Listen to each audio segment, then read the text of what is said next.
जय हिंद दोस्तों। 10 सितंबर 2025 के शाम 5 बजे का सीसीटीवी फुटेज जो आप देख रहे हैं, उसमें 2 लड़के जो लिफ्ट से नीचे आते दिख रहे हैं, यह कोई नॉर्मल नहीं है।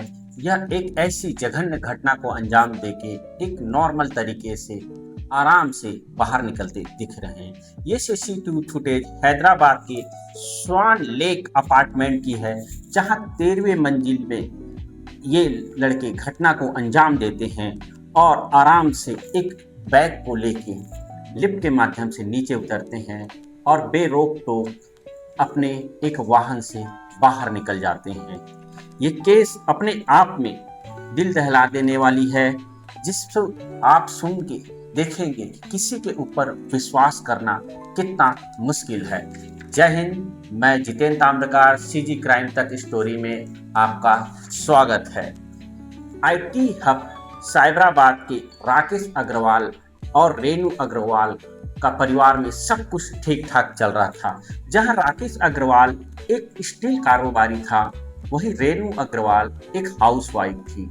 दोनों के परिवार में एक बड़ा बेटा जिसका उम्र 26 वर्ष, नाम शुभम, छोटी बेटी जिसकी उम्र 22 वर्ष, नाम था तमन्ना।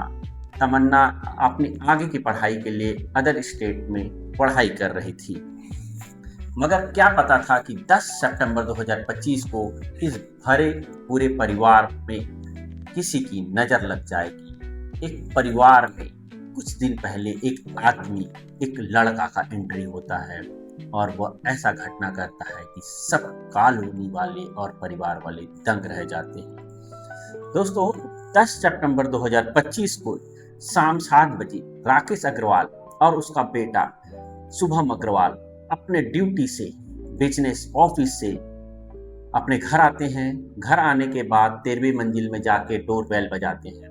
डोरबेल बजाने के बाद भी दरवाजा कोई अंदर से नहीं खोलता, तो ये अपनी पत्नी रेनू अग्रवाल को फोन करती है। फोन भी रेनू अग्रवाल अटेंड नहीं करती। अनहोनी के अंदेशा पर जो राकेश अग्रवाल है वो मेंटेनेंस ऑफिस जाता है और मेंटेनेंस ऑफिस से एक स्टाफ को बुलाता है जो प्लम्बर रहता है। प्लम्बर को बताते हैं कि अंदर से कोई दरवाजा नहीं खोल रहा है, तो वो अदर तरीके से 13वें मंजिल में जाता है और 13वें मंजिल में जाने से वेंटिलेटर के माध्यम से अंदर घुसता है। जब वो अंदर जाता है तो रूम की पूरी लाइटें बंद रहती है, रूम में अंधेरा रहता है। जब वो जाते रहता है तो देखते हैं कि कोई महिला पड़ी है। वह सोचता है कि चक्कर खा के मैडम गिर गई होगी और वो फिर दरवाजा खोल देता है। दरवाजा खोलने के बाद जैसे ही परिवार वाले अंदर आते हैं, राकेश अग्रवाल और शुभम आते ही घर का लाइट चालू करते हैं और जैसे लाइट चालू करते हैं तो मंजर भयावह रहता है। पूरे घर में खून ही खून रहता है और रेनू अग्रवाल की देखने के बाद अफरा तफरी मचता है। पूरे फ्लैट के कर्मचारी और आसपास रहने वाले उस फ्लैट के पास आ जाते हैं और सबके मन में ये रहता है कि ऐसे वेल डेवलप्ड सोसाइटी जहाँ सिक्योरिटी है, कौन आके ये घटना कर सकता है। पुलिस को सूचना देते हैं, डॉग स्क्वाड आते हैं, एफएसएल टीम आती है और पुलिस अपना काम आरंभ करती है। पूरा घटना स्थल देखने से समझ आता है कि रेनू अग्रवाल का किसी धारदार चीज से गर्दन में वार किया गया था और हाथ पैर को रस्सी से बांध दिया रहता है और पास के पलंग में एक कुकर रखा रहता था, जिससे कुकर में भी ब्लड का निशान था, जिससे पता चलता है इस कुकर से रेनू अग्रवाल के सर में वार किया गया है। पूरा मामला हत्या, लूट, चोरी से संबंधित था। लेकिन पुलिस को लगता है कि इतनी हाई फाई सोसाइटी है, इसमें बाहर से तो लोग आएंगे नहीं, तो ये पहले घर के मुखिया राकेश अग्रवाल से पूछते हैं। राकेश अग्रवाल बताते हैं कि मैं सुबह 9 बजे अपने बच्चे के साथ अपना ऑफिस चले जाता हूँ और शाम 7 बजे ही लगभग वापस आता हूँ। आज मैं शाम 5 बजे के लगभग आसपास मैंने अपनी पत्नी रेनू अग्रवाल को फोन किया था, तो रेनू अग्रवाल फोन नहीं उठाई थी। मेरे को लगा कि नॉर्मल बात है, वो अपनी दिनचर्या का कोई काम कर रही है। लेकिन 7 बजे जब वापस आए, डोरबेल बजाए तो नहीं खोली, फोन किया तो नहीं उठाई। उसके बाद हम अन्य स्टाफ जो मेंटेनेंस ऑफिस के स्टाफ रहते हैं उसके माध्यम से खिड़की से प्रवेश करा के दरवाजा खोले तो ये भयावह मंजर था। पुलिस 100 का पीएम कराती है। दूसरे दिन पीएम रिपोर्ट आता है। पीएम रिपोर्ट में लिखा रहता है कि रेणु अग्रवाल का गर्दन चाकू से काटा गया है, सर में किसी भारी चीज से वार किया गया है। पूरा मामला समझ आता है कि ये पूर्णतः हत्या और लूट से संबंधित है। फिर पुलिस कॉलोनी का सीसीटीवी फुटेज देखती है। जब 13वें मंजिल का सीसीटीवी फुटेज उस ड्यूरेशन का देखा जाता है जो पीएम रिपोर्ट में आए रहता है, मृत्यु का समय रहता है दोपहर 3 बजे से 5 बजे के बीच, इस समय का सीसीटीवी फुटेज आसपास देखा जाता है तो पाते हैं कि 2 लड़के जो सीसीटीवी फुटेज में उनके फ्लैट से निकलते हैं, लिफ्ट में जाते हैं, उनके हाथ में बैग रहता है और ये सीधा नीचे जाते हैं और नीचे जाने के बाद एक स्कूटी से बाहर निकल जाते हैं। जो फुटेज है राकेश अग्रवाल को दिखाया जाता है। राकेश अग्रवाल को जैसे ही फुटेज दिखाया जाता है उसमें से एक लड़के की पहचान कर लेता है, वह होता है हर्ष, और जो कुछ ही समय पहले इसके यहाँ नौकरी करने आया रहता है। कुक काम करने के लिए, खाना बनाने के लिए इनको रखे रहते हैं। और दूसरे लड़के की पहचान होती है रोशन के रूप में, जो 14वें माले में रिया अग्रवाल के यहाँ लगभग 11 महीने से कुकिंग का काम करते रहता है। दोनों को पता तलाश पुलिस करना स्टार्ट करती है, उसको ट्रैक करना स्टार्ट करती है। स्कूटी में जो नंबर रहते हैं उसको सभी थाने में भेजा जाता है। पुलिस के द्वारा घटना के बाद लिफ्ट में जाते हुए इनका फोटो और वीडियो को सोशल मीडिया में फैलाया जाता है ताकि कोई सूचना मिल सके। इसी दौरान पुलिस को एक कैब ड्राइवर फोन करके बताता है कि ये दोनों लड़के को मैंने 11 तारीख को सिकंदराबाद से रांची छोड़ा है। और इसी के दौरान एक टीम रांची रवाना होती है और दूसरी टीम जो है लोकल एजेंसी के पास जाते हैं, जहां से दोनों लड़के को दोनों फ्लैट के मालिक हायर किए रहते हैं। एजेंसी वाले बताते हैं कि दोनों लड़के मुख्यतः रांची झारखंड के रहते हैं। एक टीम पहले ही रवाना हो जाए रहती है। पुलिस कैब ड्राइवर के पास एक टीम जाती है और उससे पूरा पूछताछ करती है तो बताते हैं कि कैब ड्राइवर मेरे को 15,000 में हायर करके सिकंदराबाद से रांची ले जाए गए थे, जिसको मैंने सुबह 9 बजे छोड़ दिया है। अब पेमेंट के बारे में पूछते हैं तो बताते हैं कि ड्राइवर इन लोग ने किसी के यूपीआई से मुझे ऑनलाइन पेमेंट कराया है 15,000 का ट्रांजैक्शन देखा जाता है और उसके आधार पर ट्रैक करना चालू करते हैं।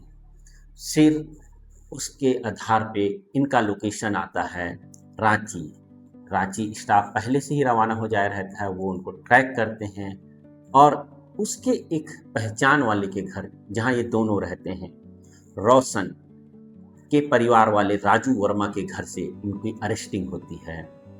जब इसकी अरेस्टिंग होती है तो हर्ष जो मुख्य आरोपी रहता है नशे में रहता है। पूरे मामले में हर्ष, रोशन और इनको शेल्टर देने वाले राजू वर्मा की अरेस्टिंग होती है। दोस्तों, जब इनको अरेस्ट करके पुलिस कस्टडी में लेती है, जब पूछताछ करती है तो एक खौफनाक कहानी सामने आता है। वह यूं है दोस्तों, अगस्त महीने में जो रेणु अग्रवाल है उसका ऑपरेशन हुआ रहता है। जब ऑपरेशन होने के कारण उसको खाना बनाने में दिक्कत आती रहता है तो उनको एक कुक की आवश्यकता होती है, क्योंकि उसके ऊपर जस्ट 14वें माले में रिया अग्रवाल रहती है, जहां 11 महीने से एक कुक काम करते रहता है। जहां रिया अग्रवाल से रेणु अग्रवाल मिलती है और रेणु अग्रवाल अपना प्रॉब्लम बताती है, तब रिया अग्रवाल उनको एजेंसी वालों से मिलवाती है और एजेंसी वाले उनको फिर एक कुक देते हैं जो हर्ष होता है। और हर्ष ही जो अगस्त 2025 से राकेश अग्रवाल के यहाँ काम करते रहता है। काम करने के दौरान कई बार साफ सफाई के दौरान कई लॉकर खुला देखते हैं, अलमारी खुला देखते हैं तो उसकी नीयत बदल जाती है, क्योंकि उस घर में बहुत सारे जेवरात होते हैं, कैश होते हैं, महंगी घड़ियां होती है। तो देखने के बाद उसकी नीयत बदल जाती है और फिर अपने 14वें माले के दोस्त रोशन के साथ मिलके एक प्लान करते हैं और ये प्लान जो है 8 सितंबर 2025 को बनाते हैं और एग्जीक्यूट 10 सितंबर 2025 को करना रहता है। 10 सितंबर को राकेश अग्रवाल और उसका बेटा सुबह अपनी ड्यूटी पर ऑफिस निकल जाते हैं।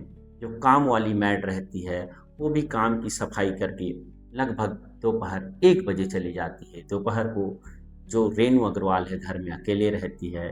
इसी का फायदा उठा के चुपचाप हर्ष अपने दोस्त रोशन को बुला लेता है और उसके बाद वो घटना को अंजाम देते हैं। पहले तो कुकर से वार करते हैं, सर फट जाता है, फिर वहीं गिरे रहती है। इसी दौरान उसके हाथ और पैर को बांध देते हैं। फिर जितने भी जेवर, महंगी घड़ियां और कैश रहते हैं उसको एक बैग में डालते हैं। उनकी नज़र एक लॉकर में जाती है। लॉकर लॉक रहता है और फिर इसको होश में लाते हैं रेणु अग्रवाल को और लॉकर खोलने बोलते हैं, पासवर्ड बताने बोलते हैं, तो वो पासवर्ड नहीं बताती। तो गुस्से में आके चाकू से उसका गर्दन काट देते हैं और बैग को लेके लिफ्ट से उतर के बेरोक टोक अपना एक्टिवा लेके भाग जाते हैं। ये एक्टिवा किसी का नहीं, रिया अग्रवाल 14वें माले में रहने वाली जो रोशन की मालकिन रहती है उसका रहता है। पूरे मामले में दोस्तों 3 लोगों की अरेस्टिंग की गई है। दोस्तों, आप अगर कोई भी घर में कर्मचारी या कोई भी बाहर के लोग को एंट्री देते हैं कोई भी काम से, या उसको काम में रखते हैं, नौकरी में रखते हैं, ड्राइवरी नौकरी या कोई भी काम के लिए, तो पहले उसका पुलिस वेरिफिकेशन कराएं। या जो भी एजेंसी से आप ले रहे हैं उससे पुलिस वेरिफिकेशन के कराने के बोले। जब पुलिस वेरिफिकेशन क्लियर है तभी अपने यहाँ काम में रखें। पूरी इन्वेस्टिगेशन में पाया गया है कि हर्ष ड्रग एडिक्ट था। पूर्व में कलकत्ता में ड्रग एडिशन के लिए इसको अरेस्टिंग हुई थी। और जो रोशन है, चोरी और अटेम्प्ट टू मर्डर के 3 मामले में अरेस्टिंग होके जेल काट के आए थे। इसका वेरिफिकेशन नहीं हुआ था जिस कारण से ये घटना हुआ। दोस्तों, सतर्क रहें, जागरूक रहें। जय हिंद।